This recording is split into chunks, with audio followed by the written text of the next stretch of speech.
दोस्तों, अगर इस कहानी का पहला भाग सुनना चाहते हैं तो मैं कमेंट बॉक्स में पिन कर दूंगी और डिस्क्रिप्शन में भी डाल दूंगी।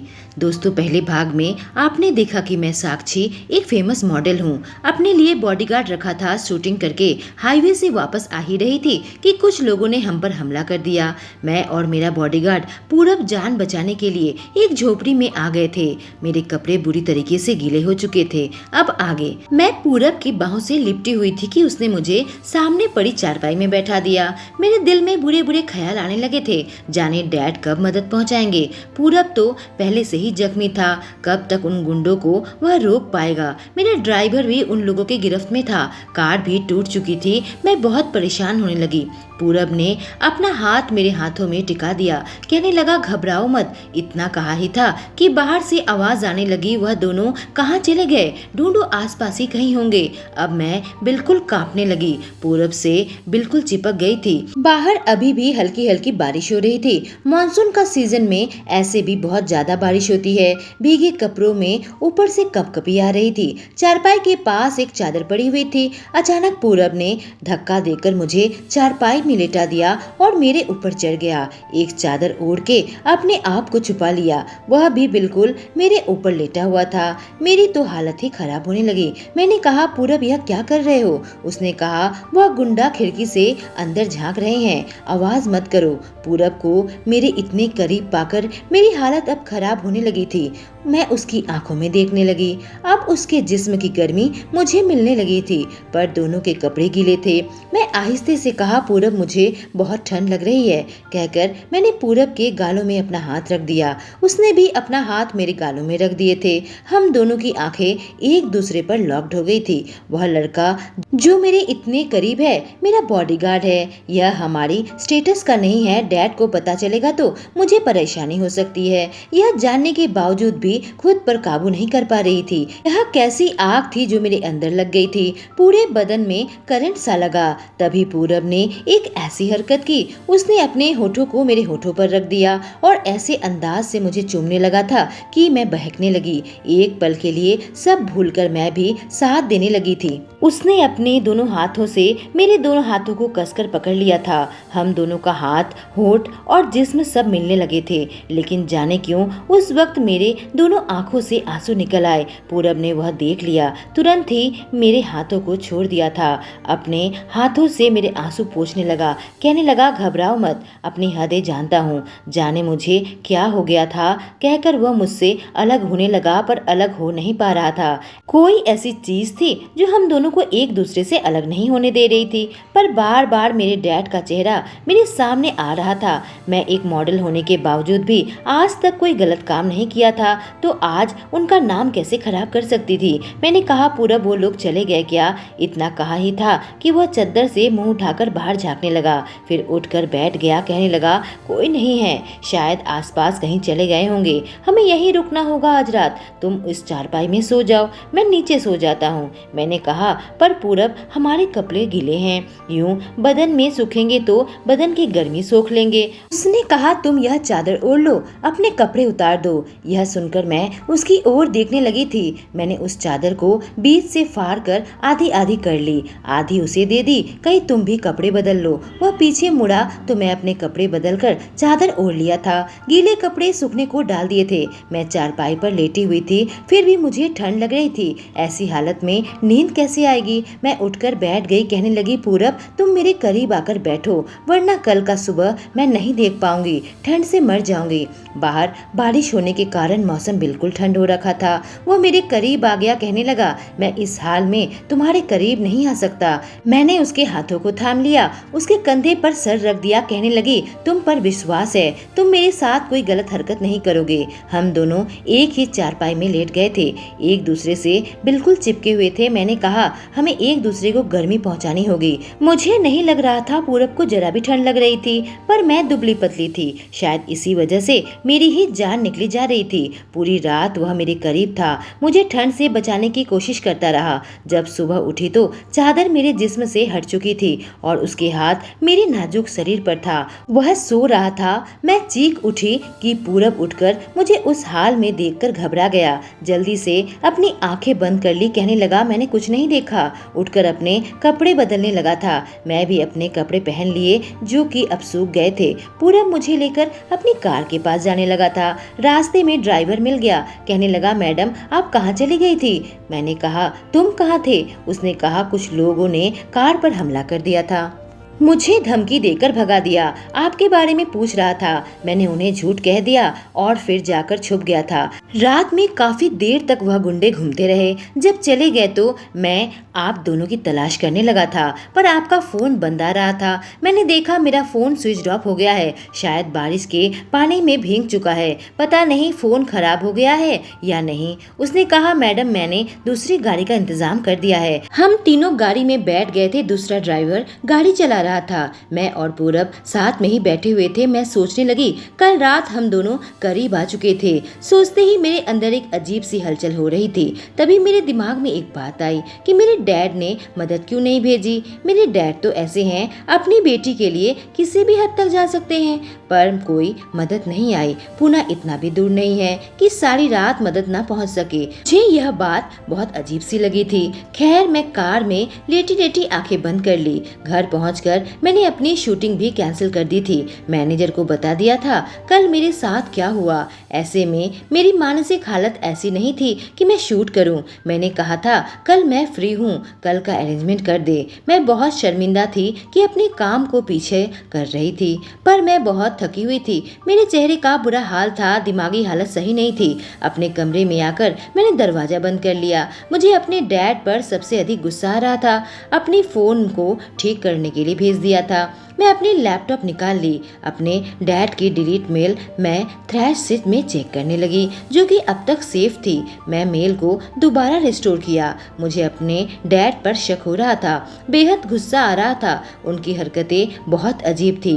एक बार भी उन्होंने मेरी सेफ्टी की खबर तक नहीं ली थी। या तो मेरे डैड किसी मुसीबत में है या फिर कहीं कुछ गड़बड़ है। मेरे दिमाग में शक का कीड़ा दौड़ने लगा था। मैंने डैड की मेल ओपन कर ली, जिसमें उसने एक लड़के की तस्वीर भेजी थी। वह तस्वीर देखते ही मेरे पैरों तले से जमीन निकल गई। मैंने तुरंत ही इंटरनेट में एक नाम सर्च किया, पूरब राणा, और देखते ही मेरी सांसें अटक गई थी। गुस्से से मेरा चेहरा लाल हो गया था। इतना बड़ा धोखा। मैं तुरंत अपने कमरे से बाहर निकली और पूरब का नाम लेकर पुकारने लगी। वह मेरे पास आ गया था। कहने लगा, तुम ठीक तो हो ना? क्या हुआ? मैंने गुस्से से कहा, अभी के अभी घर से निकल जाओ। मैं तुम्हें अभी इसी वक्त नौकरी से निकालती हूँ। जितनी भी सैलरी है मैनेजर से ले लेना। उसे तो मानो मेरी बातों पर यकीन नहीं हो रहा था।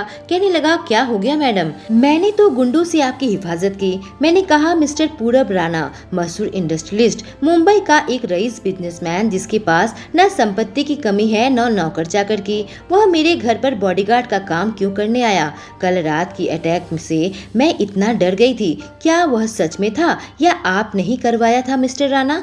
बड़े ही शॉक्ड हालत में वह मुझे देखने लगा। कहने लगा, मैं तुम्हें सब एक्सप्लेन करता हूँ। कहकर वह मेरा हाथ पकड़ने लगा। मैंने अपना हाथ खींच लिया।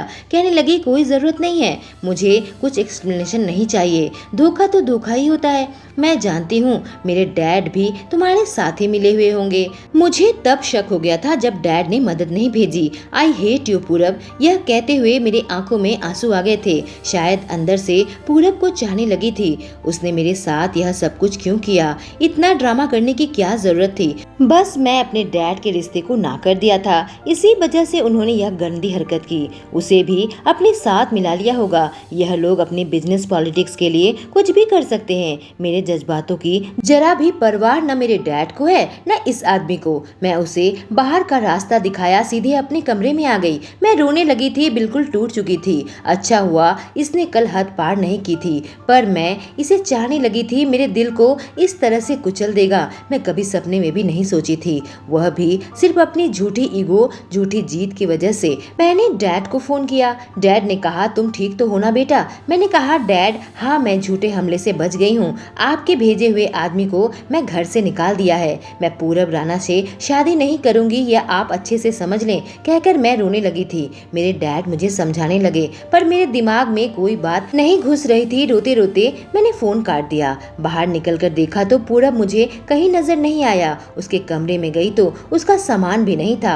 वह मुझे छोड़कर चला गया था। अगर उससे मुझसे प्यार होता तो यूं नहीं जाता, अपने हक के लिए लड़ता। आई हेट यू अपने आप से कहने लगी। मैंने अपने मैनेजर को फोन किया, कहने लगी मैं आ रही हूँ शूट पर। वह कहा लेकिन मैडम आपके साथ यह सब कुछ हादसा। मैंने कहा हमारी रियल जिंदगी में चाहे कुछ भी हो, मैं एक मॉडल हूँ, एक एक्ट्रेस हूँ। मैं नहीं चाहती प्रोड्यूसर का नुकसान हो। उनसे कह दे कि मैं आ रही हूँ। मैं तैयार होकर उस एड शूट में चली गई थी। काम खत्म करते करते आज 3 घंटे हुए थे।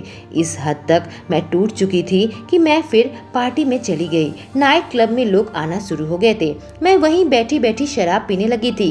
दिल में बहुत ज्यादा दर्द था। मैं उस दर्द को शराब से दूर करना चाहती थी, पर जितनी पीती उतना मेरा मूड और खराब होता। थोड़ी देर बाद सोनिया वहाँ आ गई। उसके चेहरे पर मुस्कुराहट थी। अचानक उसके साथ मैं जिस शख्स को देखा, मेरी आंखें बड़ी बड़ी हो गई। मैंने कहा यह आदमी तुम्हारे साथ क्या कर रहा है? वह मुस्कुरा कर कहने लगी तुमने इसे जॉब से निकाल दिया तो मैं रख ली। आज ये मेरा बॉडीगार्ड है और आज रात ही मेरी बॉडी को गार्ड करेगा।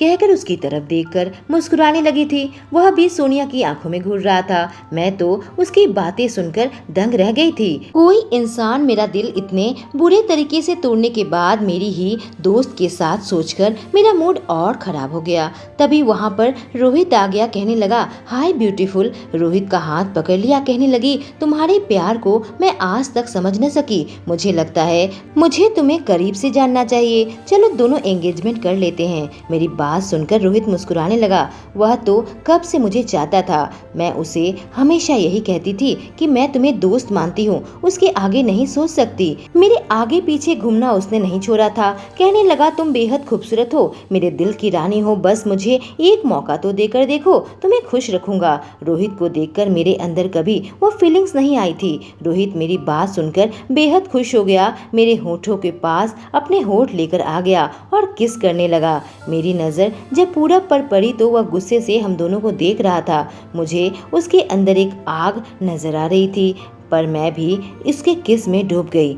जब पूरब सोनिया के साथ एंजॉय कर सकता है तो मैं अपनी जिंदगी कैसे भी बिताऊं, किसी के साथ भी बिताऊं, उसे क्या फर्क पड़ता है। रोहित मुझे अपने बाहों में भरकर डांस करने लगा। उधर सोनिया भी पूरब के साथ डांस कर रही थी। मैं यह सोचने लगी जो लड़का कल रात मेरे साथ था, इतने करीब था, मुझे उसका प्यार सच्चा लगने लगा था, पर यह तो बनावटी और झूठा इंसान है। थोड़ी देर बाद वॉशरूम जाने के बहाने मैं रोहित से अलग हुई और रेस्टरूम एरिया में आ गई। वॉशरूम से निकलकर वापस जाने ही लगी थी कि फिर से मैं किसी से टकरा गई और डिसबैलेंस होकर नीचे गिर पड़ी। वह लड़का मुझे संभालने लगा। कहने लगा जब देखो मुझसे क्यों टकराती रहती हो। मैंने नजर उठाई तो मेरे सामने पूरब राणा खड़ा था।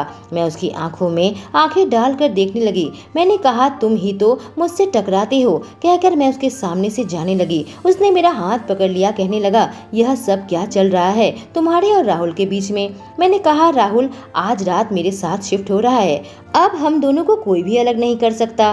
पूरब ने अपनी पकड़ और मजबूत कर ली। मेरा हाथ दुखने लगा। मैंने कहा क्या कर रहे हो। उसने कहा अगर रोहित ने तुम्हें हाथ भी लगाया उसका हाथ तोड़ दूंगा। मेरे बिल्कुल करीब आ गया। कहने लगा तुम्हें कोई नहीं छू सकता, तुम सिर्फ मेरी हो। मैंने कहा तुम्हारे साथ तो सोनिया है ना, जाओ उसी के साथ मजे करो। कहकर मैंने अपना हाथ छुड़ाने की कोशिश करने लगी, पर वह था कि मेरा हाथ छोड़ने का नाम ही नहीं ले रहा था। मैंने कहा पूरब मेरा हाथ छोड़ो। वो मेरे करीब आ गया, मुझे दीवार से सटा दिया। मेरे होठों में अपने होठ रखकर किस करने लगा।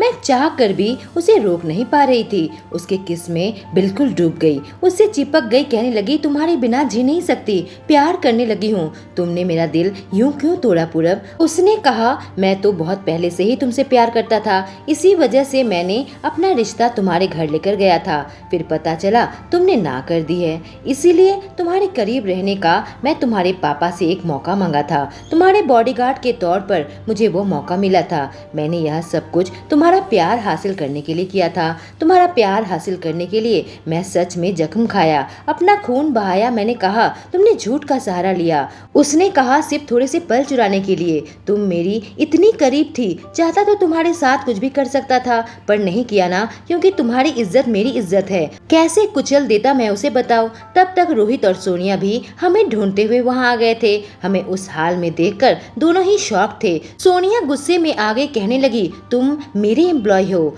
तुम इसे हाथ कैसे लगा रहे हो? तुम्हारी हिम्मत कैसे हुई? मैं तुम्हें सैलरी पे कर रही हूँ। रोहित भी गुस्से में आ गया, कहने लगा, मेरी साक्षी को हाथ कैसे लगाया? पूरब कहने लगा, यह मेरी गर्लफ्रेंड है रोहित, अगर तुम इसके करीब भी आने की कोशिश किया तुम्हारा हाथ तोड़ दूंगा। सोनिया के चेहरे में गुस्सा साफ नजर आ रहा था। उसने कुछ कहने के लिए अपना मुंह खोला ही था, पूरब बोल पड़ा, मैं कोई बॉडीगार्ड नहीं हूँ, मैं मशहूर इंडस्ट्रियलिस्ट पूरब राणा हूँ और मेरी और साक्षी की शादी बहुत पहले ही इसके डैड ने फाइनल कर दी है। मैं बस साक्षी का दिल जीतने के लिए उसका बॉडीगार्ड बना था, जो कि मैं जीत चुका हूँ। उसे किसी और का नहीं होने दूंगा, न ही मुझे तुम में कोई इंटरेस्ट है सोनिया, कहकर वो सोनिया को पीछे करता हुआ मुझे लेकर वहाँ से निकलने लगा। मेरे घर आ गया, मुझे अपने बाहों में ले लिया, कहने लगा, डार्लिंग आई लव यू। मैंने कहा आई लव यू टू पूरब, और दोनों एक दूसरे को किस करने लगे। यही थी हमारी प्रेम कहानी। दोस्तों, कहानी कैसी लगी? अच्छी लगी हो तो चैनल को जरूर सब्सक्राइब करें।